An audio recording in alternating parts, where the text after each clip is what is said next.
தற்பொழுது வெளியாகியிருக்கும் அண்மை செய்தி.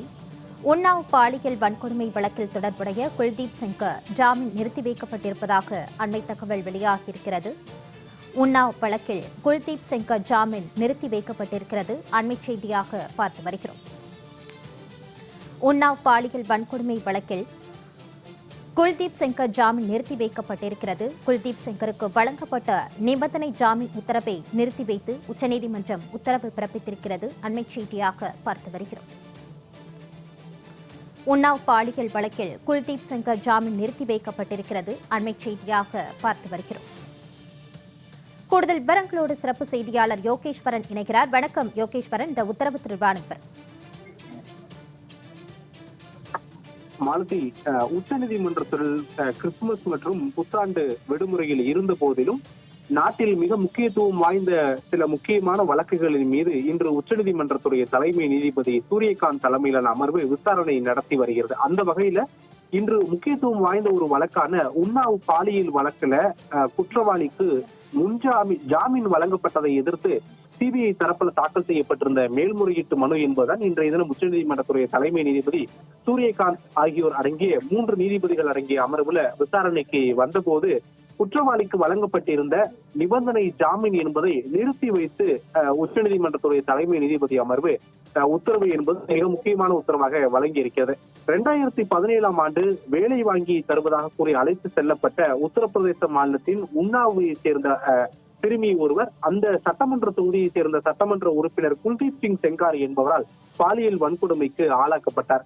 பாதிக்கப்பட்ட சிறுமியின் பெற்றோர் புகார் அளித்தும் காவல்துறையினர் நடவடிக்கை எடுக்காத காரணத்தால் பெற்றோர் நீதிமன்றத்தை நாடிய போது இந்த விவகாரம் தேசிய அளவுல பெரும் பரபரப்பை ஏற்படுத்தியது. அதனைத் தொடர்ந்து உன்னாவ் வழக்குல பாதிக்கப்பட்டிருக்கக்கூடிய சிறுமியினுடைய உறவினர்கள் அடுத்தடுத்து கொல்லப்பட்ட நிகழ்வுகள் தேசிய அளவுல பெரும் அளவுல பேசப்பட்டது. இந்த விவகாரங்கள் தொடர்பாக தான் உத்தரப்பிரதேச மாநிலத்தில் நடைபெற்று வந்த வழக்கின் விசாரணை பின்னர் டெல்லியிற்கு மாற்றப்பட்டு டெல்லியில் இருக்கக்கூடிய சிறப்பு நீதிமன்றத்துல இந்த வழக்கின் விசாரணை நடைபெற்று வந்த நிலையில கடந்த 2019ஆம் ஆண்டு இந்த வழக்குல குற்றம் சாட்டப்பட்ட உன்னாவ் சட்டமன்ற உறுப்பினர் குல்தீப் சிங் செங்காருக்கு 10 ஆண்டுகள் சிறை தண்டனை வழங்கப்பட்டது.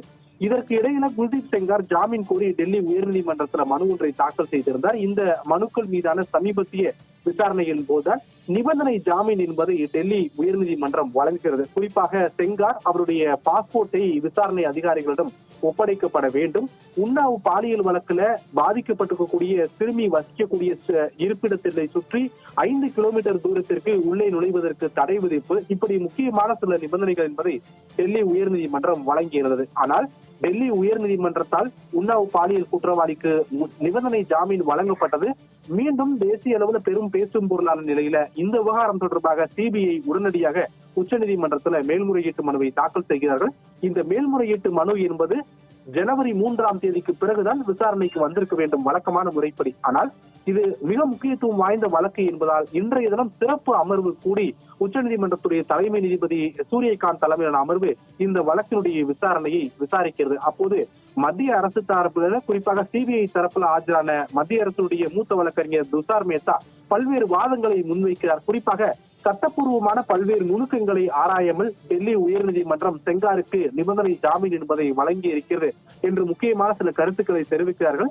இந்த கருத்துக்களை ஏற்றுக்கொள்ளக்கூடிய உச்சநீதிமன்றத்துடைய தலைமை நீதிபதி கடந்த 23ஆம் தேதி, அதாவது டிசம்பர் 23 அன்று டெல்லி உயர்நீதிமன்றத்தால் குல்தீப் சிங் செங்காருக்கு வழங்கப்பட்ட நிபந்தனை ஜாமீன் என்பதை நிறுத்தி வைப்பதாக அவர்கள் உத்தரவு என்பதை பிறப்பிக்கிறார்கள். அதே நேரத்துல ஒரு வழக்குல குற்றம் சாட்டப்பட்டு ஒருவருக்கு ஜாமீன் வழங்கப்படுகிறது என்றால் அந்த ஜாமீனை எதிர்த்து தொடரப்படக்கூடிய மனுக்கள் மீது சம்பந்தப்பட்ட மனுதாரரிடம் அவர் தரப்பு கருத்துக்களை கேட்காமல் நாங்கள் எந்த உத்தரவையும் பிறப்பிக்க முடியாது. ஆனால் இந்த வழக்கு மிக முக்கியத்துவம் வாய்ந்த வழக்கு என்ற ஒரு காரணத்தினால் நாங்கள் 23ஆம் தேதி டெல்லி உயர்நீதிமன்றத்தால் பிறப்பிக்கப்பட்ட உத்தரவை நிறுத்தி வைக்கிறோம்.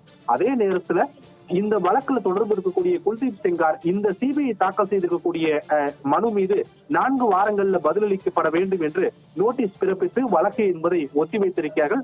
எனவே இந்த வழக்கு தொடர்பாக உச்சநீதிமன்றம் நிறுத்தி வைத்திருக்கக்கூடிய நிலையில செங்காரால் சிறையிலிருந்து வெளியே வர முடியாது என்பது உச்சநீதிமன்றத்துடைய இன்றைய உத்தரவின் மூலமாக மீண்டும் உறுதியாகி இருக்கிறது. மாலதி,